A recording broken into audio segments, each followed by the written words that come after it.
Hello दोस्तों, अहाँ सबके अपना भनसाघर मिथिला में बहुत बहुत स्वागत करै छी। आइ हम बहुत ही टेस्टी नमकीन बिस्किट के रेसिपी लऽ के एलहुँ जे बहुत ही सिंपल छै और वीडियो में लास्ट तक बनल रहब। एतऽ हम गैस पर सबसे पहले एक पैन कढ़ाई चढ़ा देलिए और एहिमे सबसे पहले 1 कप के बराबर मूंगफली लऽ लेलिए और एकरा भूज लेबै। मूंगफली के एकरा हम जरेबै नहीं और देखियो छिलका हट गेलै, यानी मूंगफली बढ़िया जकाँ भुजा गेलै। एकरा ठंडा भेला बाद हाथ से मसेल देबै, ये अपने आप एकर छिलका हट जाइ छै। एकरा फटक के मूंगफली के हम खल में दऽ देबै। खल या सिलौट या मिक्सी जार में पीस सकै छी। अगर हाँ दोस्तों, अगर नहीं पसंद यऽ तो बिना मूंगफलियों के बना सकै छी।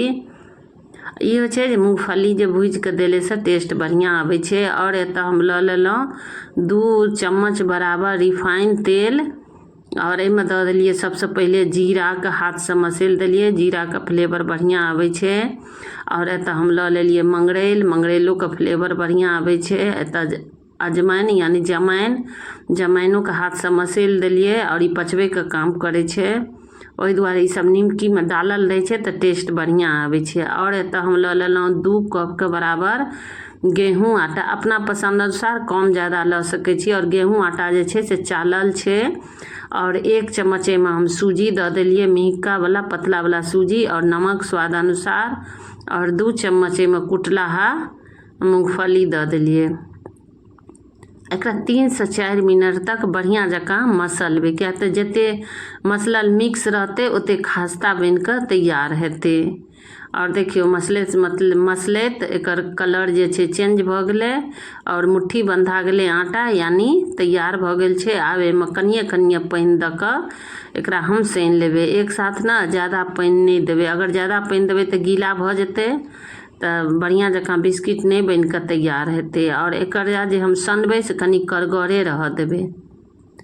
करगरे सान के 3 से 4 मिनट तक बढ़िया जकाँ मसेल देबै। आ एकरा फेरो हम 8 से 10 मिनट तक लगभग ढक के छोड़ देबै जे कनी सेट भऽ जेतै, फूल जेतै। लगभग 10 मिनट भऽ गेलै। आब एतना हम चकला लेलिए और एकरा फेरो हम 2 से 3 मिनट तक बढ़िया जकाँ एकरा हम मसेल लेबै। और दोस्तों, एकर जे बिस्किट जे नमकीन वाला छै बहुत ही टेस्टी बनै छै और सबके बहुत ही पसंद आबै छै।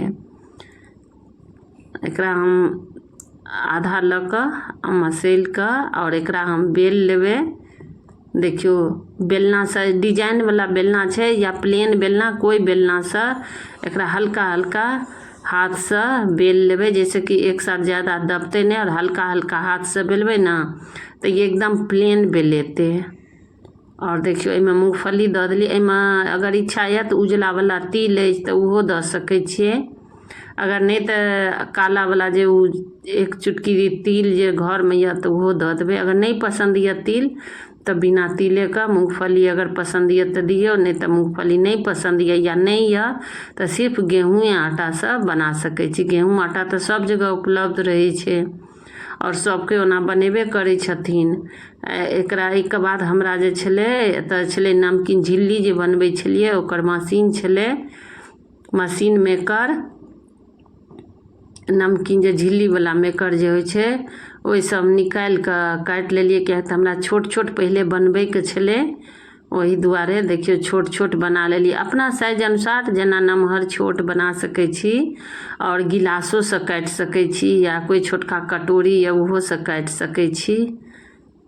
सबसे पहले हम एतऽ झिल्ली वाला मेकर से काटि के देखेलहुँ। आ एहिके बाद एहिमे हम कांटा वाला चम्मच से छेद कर देलिए, जैसे फूलते नहीं तब बढ़िया लगते। देखियो एनाहिए कऽ हम छेद कऽ के एकरा प्लेट में निकाल लेलिए। और दोस्तों, वीडियो में लास्ट तक बनल रहब। लाइक नहीं केने छी तो प्लीज़ दोस्तों लाइक जरूर कर लेब। और चैनल पर पहिलुक बेर छी तो हमर रेसिपी देखे छी तो प्लीज़ दोस्तों चैनल के सब्सक्राइब कर लेब। हम एतऽ बहुत ही सिंपल और आसान तरीका से नमकीन बिस्किट का रेसिपी लऽ कऽ आयल छी और आगुओ हम आनैत रहब बढ़िया बढ़िया रेसिपी। एतऽ हम गिलास से काटि लेलिए और एकरा हम छेद कर देलिए कांटा वाला चम्मच से। कांटा वाला चम्मच ही अगर नहीं है तो टूथपिक या छोटका लकड़ी जे होइ छै ओहो से छेद कर सकै छी। देखियो आ छेद केला बाद होइ छै जे बहुत ही कुरकुरी क्रिस्पी बनै छै। आब एतऽ हम की केलिए, एतऽ छोट बना लेलिए रोटी जकाँ, मतलब एकरा कनी हल्का मोटे रह देबै, बेलबै तऽ रोटी जकाँ पतला नहीं करबै, रोटी से कनी मोटगरे रह देबै। और एकरा हम नमकीन जकाँ तिकोना जकाँ हम काटि लेबै। काटि कऽ एकरा फेरो हम काँटा वाला चम्मच से छेद कऽ देलिए जैसे कि फूलते नहीं। और देखियो एते तैयार भ गेलै। और एतऽ हम गैस पर कढ़ाई में तेल चढ़ौने रहिए, तेल गरम भ गेल छै, रिफाइन तेल। और एकरा धीरे धीरे हम एकरा धीमिये आँच पर एकरा हम तलबै। देखियो हल्का कलर चेंज भ गेलै। एकरा हम 2 से 3 मिनट के बाद उलटि देबै और उलट पुलट करैत रहबै, उलट पुलट, और ध्यान दैत रहबै जे जरे नहीं। और देखियो कलरो बढ़िया आबि गेलै भूरा। और देखियो तैयार भ गेलै। एनाहिए क के हम उलट पुलट क के निकालि लेबै। और ई बिस्किट जे छै ने, एकरा महीनों दिन तक स्टोर क के राखि सकै छी, चाय के साथ खा सकै छी, या जब चटपटा खाय के मन हैत तब बना सकै छी, बिना चाइयो के साथ बच्चों के द सकै छियै। बाजार वाला बिस्किट सब घर के बनल बहुत ही टेस्टी बन के तैयार होइ छै और खाइयो में बहुत ही टेस्टी लगे छै। और देखियो एनाहिए क के हम बना लेलिए। और एकर कलर जे रंग जे छै वो बहुत नीक आबि गेल छै। देखियो आ बहुत ही खास्ता क्रिस्पी बन के तैयार होइ छै। और लास्ट वाला जे छै तकरा हम बेल लेलिए और एकरा हम मोड़ि देलिए। देखियो एनाहिए क के मोड़ि देलिए, जेना अरिकंचन जे बनबै छियै मोड़ै छियै तेनाहिए मोड़ि कऽ आ एकरा हम काटि लेबै, हल्का मोटगरे रह देबै। देखिए और दोस्तों लाइक शेयर कमेंट जरूर करब। चैनल पर पहिलुक बेर छी तो प्लीज दोस्तों चैनल के सब्सक्राइब नहीं केने छी तो सब्सक्राइबो जरूर कऽ लेब। देखियो और अगर इच्छा हैत तो शेयरो कऽ देबै। ओना सब कोई बनेबे करै छथिन, सबके बनबै के तरीका अलग अलग होइ छै। हम तऽ बहुत ही सिंपल और आसान तरीका से बना के देखेलहुँ दोस्तों।